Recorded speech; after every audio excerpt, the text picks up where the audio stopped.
Okay, practice number 2. I realized I think I assigned, the other day. So we did practice 2 already. That was on Monday. So number 3 and 4 is what we're going to look at here today. Okay, on number 3, what we want to do here is for each scenario, write a linear function in factored form and general form. Then make a sketch of the graph and label the x and y intercepts. Okay, so let's go through and do what we've talked about today. So number 3, I'm going to draw it down here. Think about the t-shirts that we talked about today at Selling That Fair, where we were giving away 3 free shirts, and therefore we were starting negative $45 in the hole. Same thing's happening here. Carlos prints and sells t-shirts for $14.99 each. Okay, there's my rate, there's my slope. Each month, 5 t-shirts are misprinted and cannot be sold. How much money will he earn if he prints 22 t-shirts? And then how many t-shirts will he need to sell to earn $200? So in general, Pardon me again, teachers, but One we second. did just get a call in from Mrs. Browning, who has found a way to make this work. If you're trying to log on to your Zoom through the Clever portal, it is not currently working, but if you try to go through Google Classroom and go to your Zoom link that way, she has been able to get on, and she thinks that will work for everyone if you want to give that a try. Thank you, Ms. Browning. okay, sorry about that. There were having some Zoom technical issues. Okay, so the slope, or the rate of change as we've been calling it, in this problem is that $14.99 per shirt. So to start making money here, I'm going to use f of x. Okay, that would be as if we're just selling shirts and then we don't have to worry about any of the misprinted ones. But unfortunately, we do have some misprinted ones here. And to deal with those misprinted ones, we're going to be losing them. We're subtracting them. So we can write this 2 different ways. Now, we talked about factored form today, where x is representing my number of shirts sold, not counting then the 5 that I have to deal with that are misprinted. So this is what I would call my factored form. Now, the general form, or you also remember it as maybe slope-intercept form, looks very similar to that, except it is looking like this, where, again, we're selling shirts at $14.99 a piece, but because I'm losing that same amount of money on 5 shirts, 5 shirts at $14.99 each, that means I'm losing $74.95. Now, either one of those equations are great. You are probably most familiar with, again, this one right here. But think about it. You're making money by selling t-shirts at $14.99 each, but you're starting in the hole this amount of money because of those 5 misprints, okay? And another way to write that, as we saw that, was today, this factored form, the amount of t-shirts sold minus then these 5 that keep getting misprinted. So if I sell, say, 6 t-shirts, really I've only got 1 that's giving me some profit, okay? All right, that's fun. All right, from there, we put it in factored and general form. We need to figure out the x and y intercepts, okay? So the x, let's go with the y-intercept first.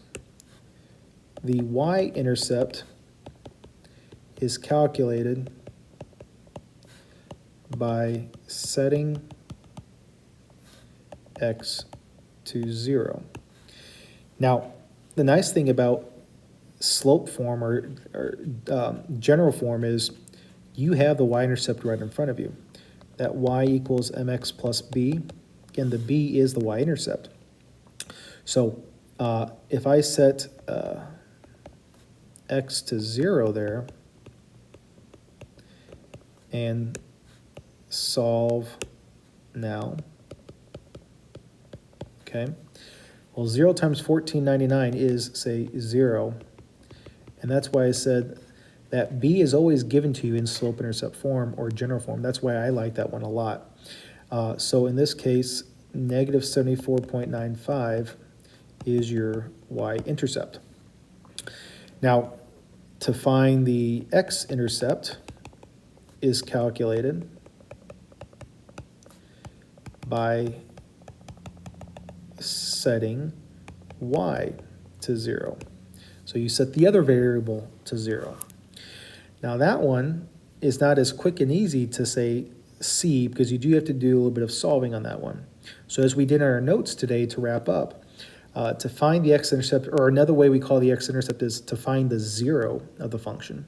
They kind of mean the same thing. We're going to set that equation to 0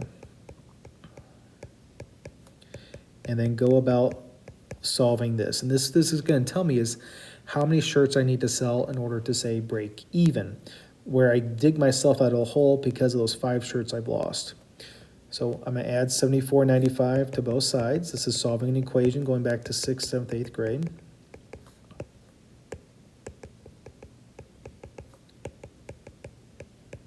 And then I'm going to divide both sides by 14.99. Now when I divide that by 14.99, I come out to be, well, it makes sense. I come out to have x to be 5, okay? Now what that 5 means then is my x-intercept, or sell 5 shirts to break even, to regain those 5 shirts I've lost, okay? So let me do some circling. The y-intercept, the x-intercept.